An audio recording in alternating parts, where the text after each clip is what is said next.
अमावस्या का पर्व इस साल इस महीने 27 अप्रैल को मनाया जा रहा है।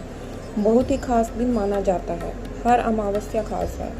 पितृपक्ष में जो कार्य आपने किए वो आगे बढ़ाने के लिए हर बार अमावस्या आती है। पितरों के नाम पर उनका ध्यान करते हुए कुछ दान कर लो, कुछ कर्म कर लीजिए। काल सर्प दोष है आपको, या कर्ज मुक्ति चाहते हैं, धन लाभ चाहते हैं, तो यह दिन बहुत खास माना जाता है। आज मैं आपके लिए 4 उपाय लेकर आई हूँ। और वैशाख अमावस्या वैसे भी बहुत खास मानी जाती है, क्योंकि इसको सतुआई अमावस्या कहा जाता है। माना जाता है कि जब आप सत्तू का दान करते हैं तो इस दिन चाहे वह जौ का हो, चने का हो या चावल का हो, तो धन लाभ बहुत होता है। मैं एक उपाय यह भी बताऊंगा कि आपको ये 4 उपाय अलग अलग कामनाओं के लिए करने हैं। जो आपके मतलब का है वो आप करिए। आप इस दिन का पूरा लाभ उठा सकते हैं। तो मैं आपका स्वागत करती हूँ अपने चैनल रुद्रा पर। सबसे पहला जो उपाय है वो है पितरों के निमित्त तर्पण कर देना। बहुत आसान सा उपाय है। उस दिन वैसे भी रविवार है, सुबह के समय अगर ये कर लेंगे और ज़्यादा अच्छा। अमावस्या में किसी समय पर भी उपाय हो सकता है, लेकिन कुछ उपाय ऐसे होते हैं जिसमें अगर आप स्पेसिफिक टाइम पर कर ले तो ज़्यादा लाभ मिलता है। यह सुबह ही करने में लाभ होगा। सुबह ही करिएगा इसको, जितनी जल्दी हो सके सूर्योदय के पहले अगर ये उपाय कर लिया जाए तो ज़्यादा लाभ देगा। एक तांबे का लोटा लीजिए, उसमें थोड़ा सा जल डाल लीजिए, थोड़े से काले तिल डालिए और पूर्व दिशा की ओर देखते हुए अपने पितरों का ध्यान करते हुए यह तर्पण करिएगा। ओम पित्राय नमः, ओम पित्राय नमः इस मंत्र का 9 बार जाप करते हुए सबसे पहले तो अपना दिन यहीं से शुरू करिए। अब इसके साथ साथ शाम के समय सूर्यास्त के बाद एक दीपक जलाना है। अब उस दिन रविवार है तो पीपल पे तो कोई क्रिया नहीं की जा सकती, तो आप ये जो दीपक है ये किसी भी वृक्ष के नीचे जला सकते हैं।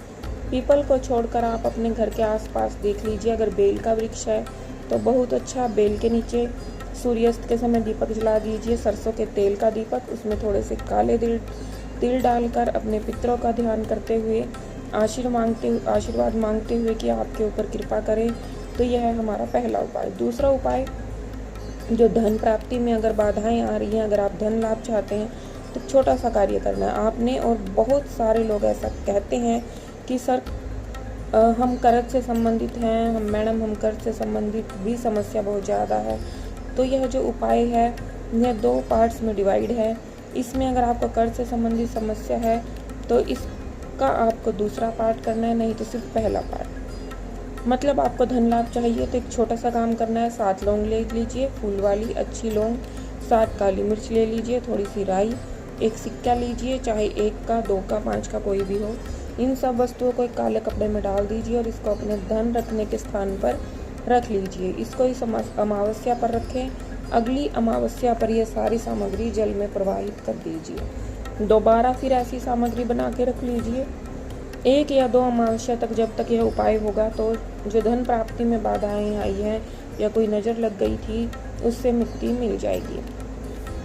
अब बहुत सारे लोग होते हैं जो कर्ज से मुक्ति नहीं मिल रही, कर्ज उनके ऊपर बहुत ज़्यादा होता है, तो वो उसके साथ दूसरा उपाय करेंगे। क्या करना है, एक जटा वाला नारियल लीजिए, उस पर सिंदूर से स्वास्तिक का निशान बनाइए, फिर इसको जल में प्रवाहित कर दीजिए। अगर आपके लिए संभव हो तो अपने सिर से एंटी क्लॉकवाइज 7 बार घुमाकर इसको जल में प्रवाहित कर दीजिए। अब ये करना किस समय है? अमावस्या में सूर्यास्त से पहले कभी भी यह कार्य कर ले, कोई दिक्कत वाली बात नहीं है। तो ये हो गया आपका दूसरा उपाय। तो अब तीसरा उपाय जो है काल सर्प दोष। किसी ने कह दिया कि आपकी जो कुंडली है उसमें काल सर्प दोष है, तो काल सर्प दोष जो दोष होता है वो राहु और केतु के बीच में जो बहुत सारे ग्रह आ जाते हैं तो उससे बनता है। माना जाता है कि इसकी वजह से हमारी जो कोई भी काम है वो बीच में अटक जाते हैं, बन नहीं पाते। इस उपाय के लिए चांदी के नागिन का जोड़ा लें, जो कि बहुत आसानी से मिल जाता है। यह चांदी के नागिन का जोड़ा अपने हाथ से लेकर यह सोचते हुए कि आपकी जो भी नेगेटिविटी है वो इसके साथ ही बह जाए, इसको जल में प्रवाहित कर दीजिए। अब बहुत सारे लोग कहेंगे सर जल प्रवाह करना हमारे लिए संभव नहीं। तो दूसरा यह है कि चांदी के नागिन का जोड़ा किसी मंदिर में जाकर शिवलिंग पर चढ़ा दीजिए, भोले बाबा से प्रार्थना करते हुए कि काल सर्प दोष से हमें मुक्ति मिल जाए। तो अब ये तीनों उपाय हमारे हो गए। तो हम अमावस्या के दिन, किसी भी दिन अमावस्या के दिन ये उपाय कर सकते हैं। जो समय बताया उसके अकॉर्डिंग करें तो ज़्यादा लाभ मिलेगा। तो इस अमावस्या पर आप भी ये उपाय करके देखें, तो हो सकता है कि आपके जीवन में भी तरक्की के रास्ते खुलें।